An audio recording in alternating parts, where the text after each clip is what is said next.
You can't fire the owner because he can't fire himself. Yeah, someone's head's going to roll, unfortunately, in this situation, and it's probably Stefanski and Barry. I saw on The Athletic. I don't think that's fair, by the way. Stefanski, that part.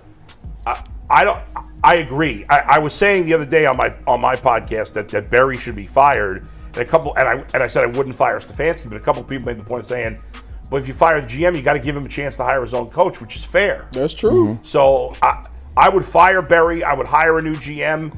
If that GM thinks Kevin Stefanski's a good coach, wants to stick with him. Right. The NFL drama just went full soap opera mode. And no, this ain't Netflix. It's happening for real.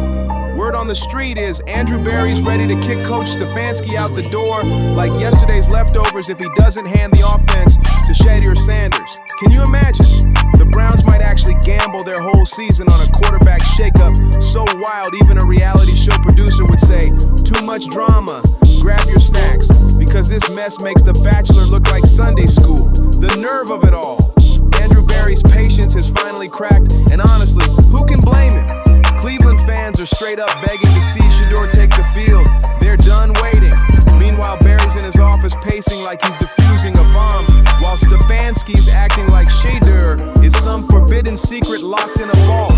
The energy inside that building right now, it's thick enough to stop a kickoff midair. You could slice it with one of those cheap plastic knives from the stadium snack bar and still not reach the end of the drama.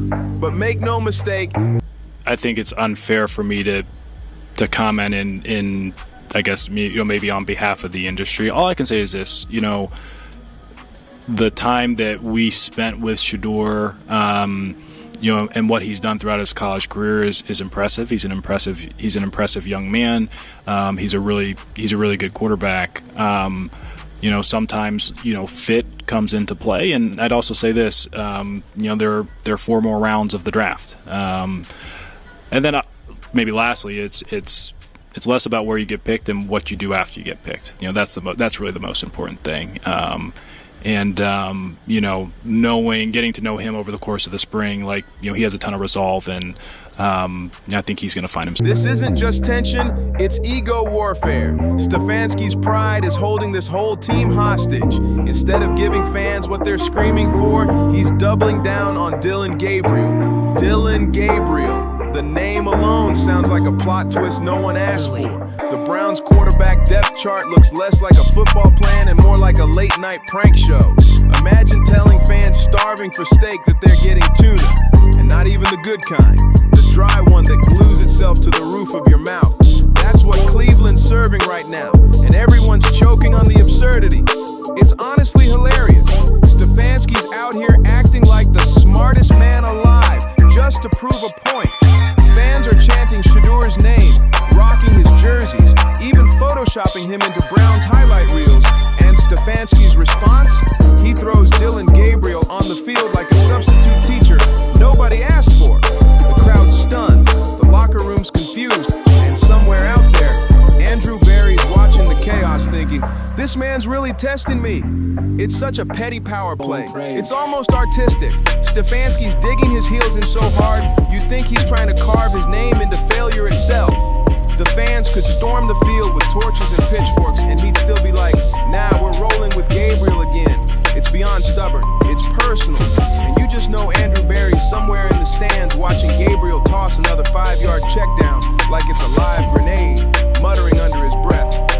Has the 4th highest odds of any head coach this season to be fired. He's clearly on the hot seat. It's been a discussion for really a couple years now, dating back to last season's 3-win season.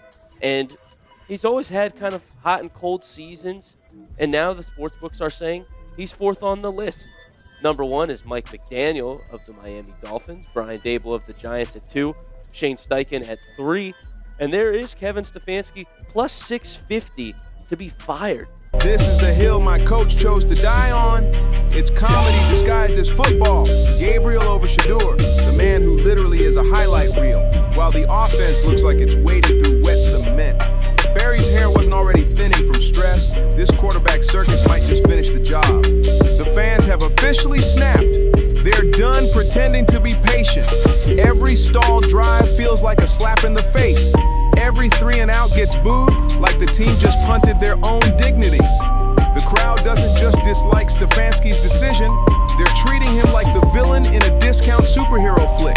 He's not just backing Gabriel, he's doubling down like it's some twisted experiment to see how much pain Cleveland can take before the city explodes.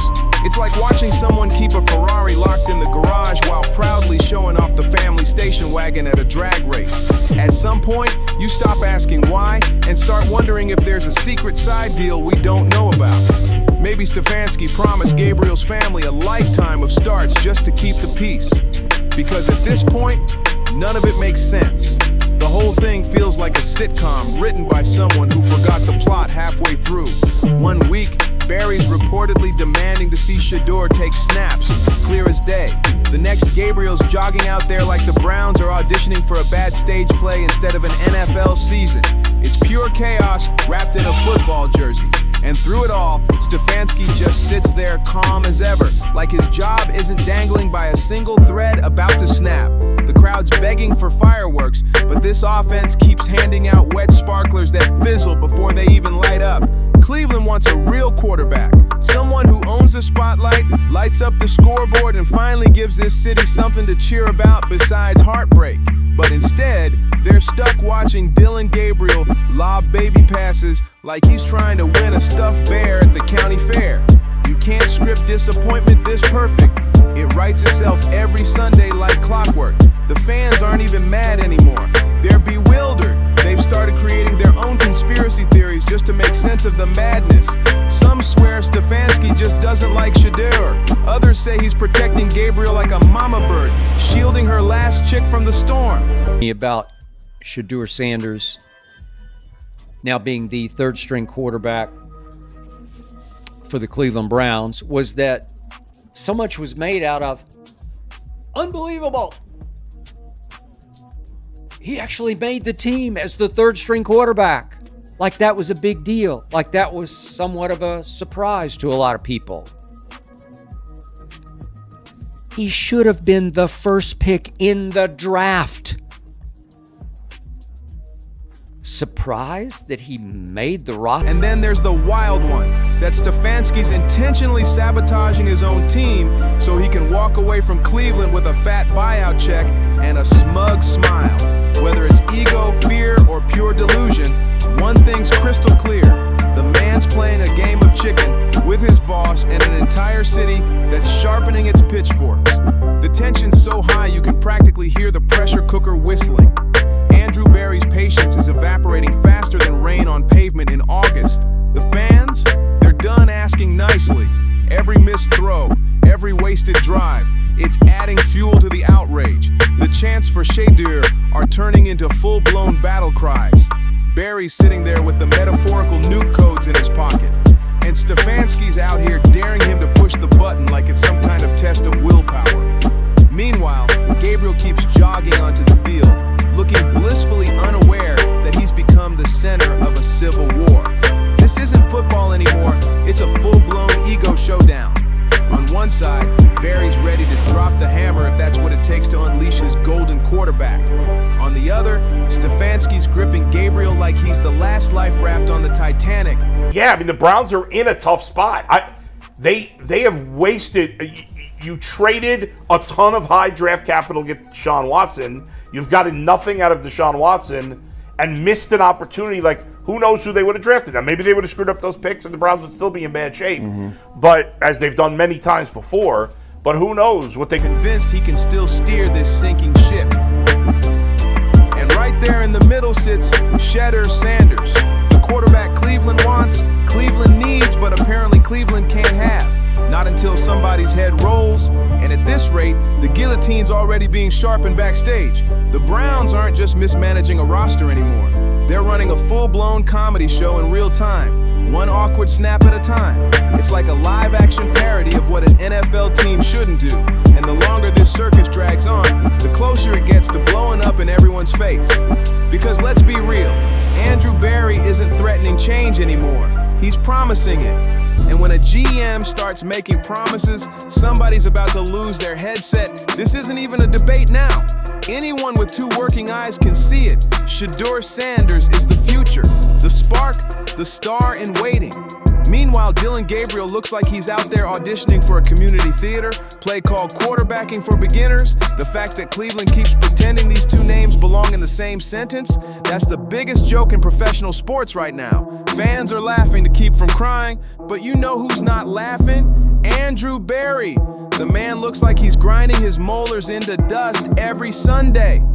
Andrew Berry and Kevin Stefanski are truly on the hot seat, and they have to make decisions to get this team as good as possible this year. That would be potentially counterproductive to the long-term health of the organization. This isn't just a GM wanting to see his draft pick play. This is obsession, pure and simple.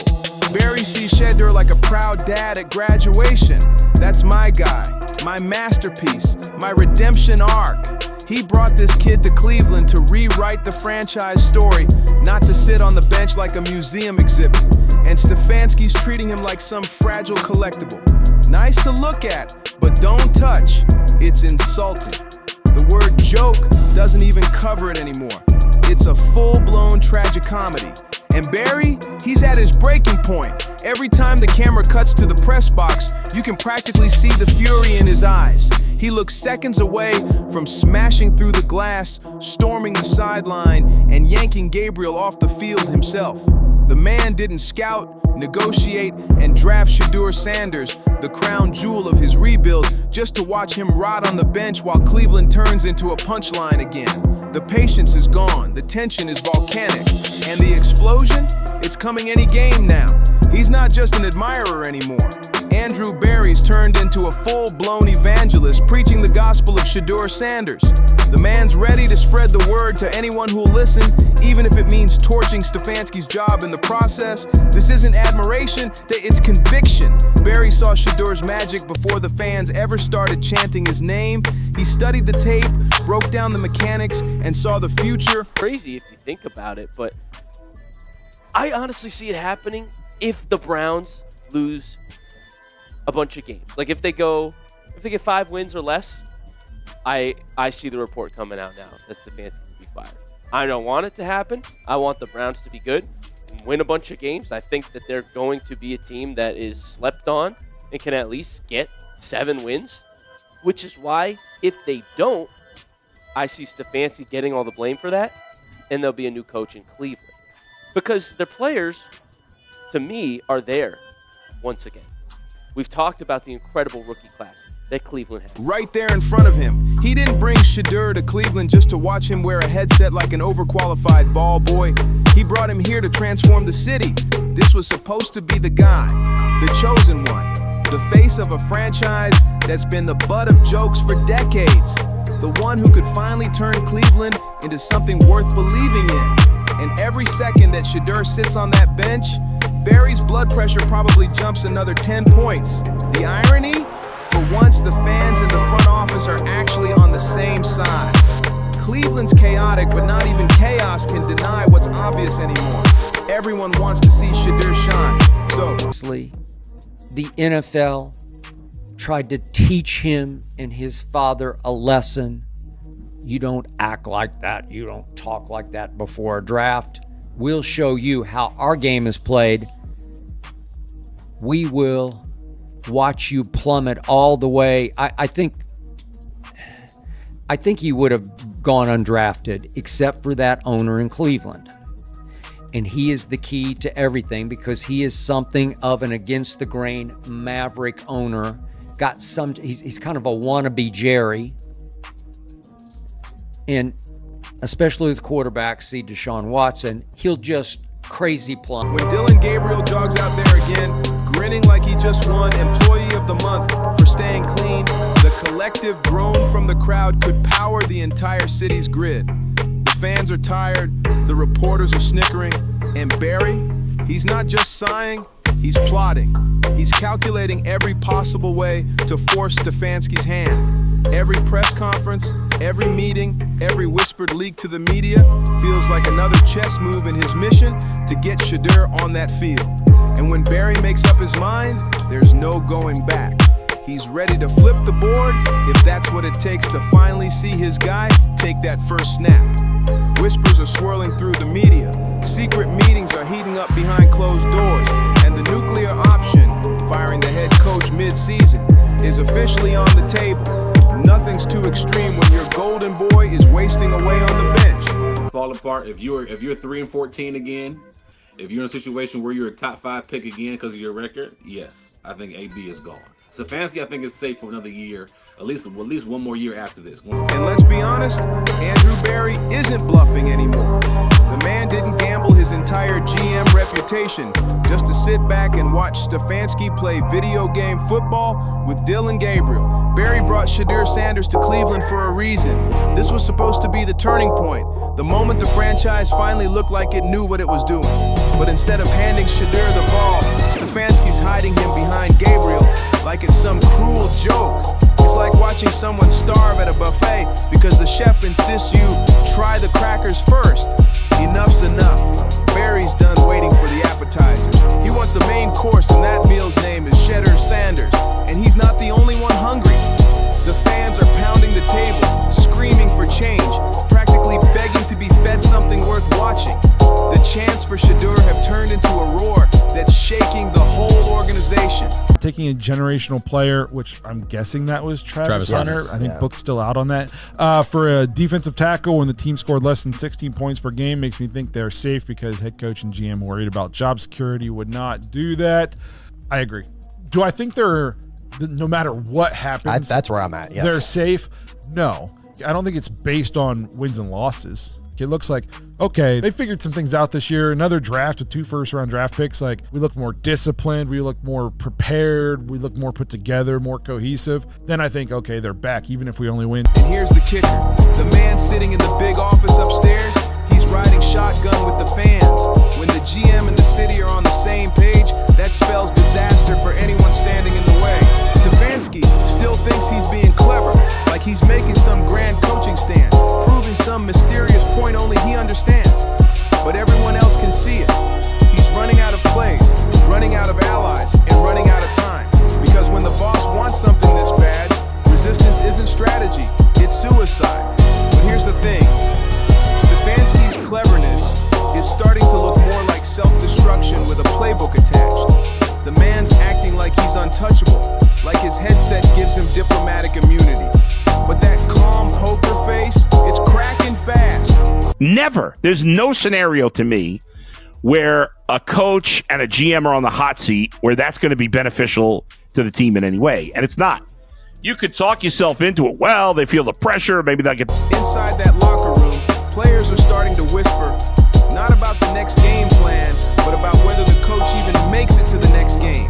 Because once the GM and the fans start singing the same song, the head coach becomes the last verse nobody wants to hear. Insiders are already saying the tension is thick enough to choke on. Assistants are taking sides, veterans are walking on eggshells, and the young guys, they're watching this drama unfold like it's HBO Sunday night. One anonymous player reportedly said, "We all know who should be under center, but nobody wants to say it out loud." That says it all. Even the locker room believes the Shedeur era should have started yesterday. Meanwhile, Gabriel's out there trying his best, but it's clear the man's in an impossible position. Every incomplete pass, every missed read, the crowd's reaction hits like thunder.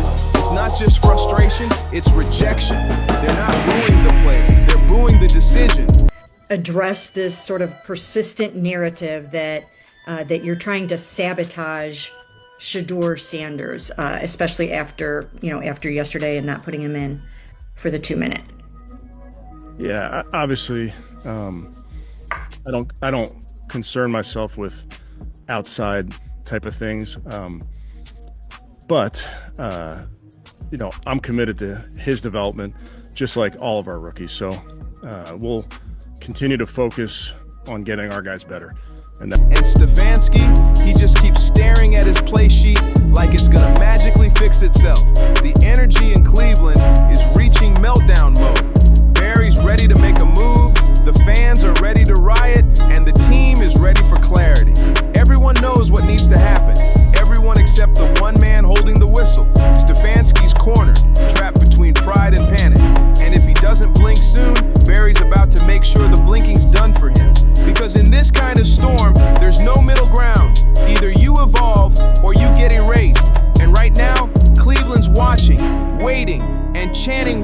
name that just won't fade. Shedeur. In reality, Stefanski isn't protecting his job. He's signing his own pink slip one Gabriel snap at a time. Every short throw, every wasted drive, every groan from the stands is another nail in the coffin he built himself. You can feel it building, that quiet rumble of anticipation, that storm waiting to break. Because when it finally happens, when Shedeur Sanders steps onto that field for the very first time, Stefanski's ego. We saw this with Baker Mayfield.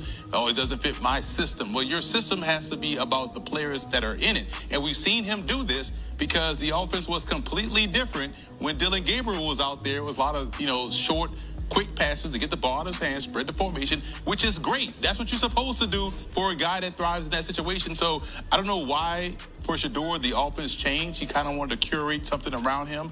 But at the end of the day, Shedeur recognized he had to play better. That game looked a lot like that UCLA game his first year in Colorado. But I blame Stefanski for how he's handled this whole situation because it doesn't look very Coach of the Year leader. Cleveland is going to erupt. The city will explode with energy like it hasn't in decades. That moment will be pure chaos. Barry standing tall with Vindication written all over his face. The fans losing their minds in full-blown redemption. And Stefanski standing there frozen, watching his worst nightmare unfold in real time. The same quarterback he kept locked away is about to rewrite the entire story. And when Shedeur drops back for that first throw, that perfect deep ball that cuts through the air like destiny itself, and it lands right in stride for a touchdown, that's it.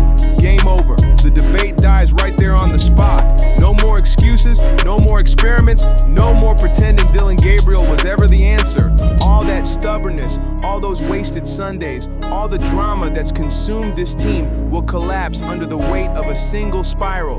The one that finally frees Cleveland from its curse. The one that makes the entire stadium roar like it's been holding its breath for years. Because once that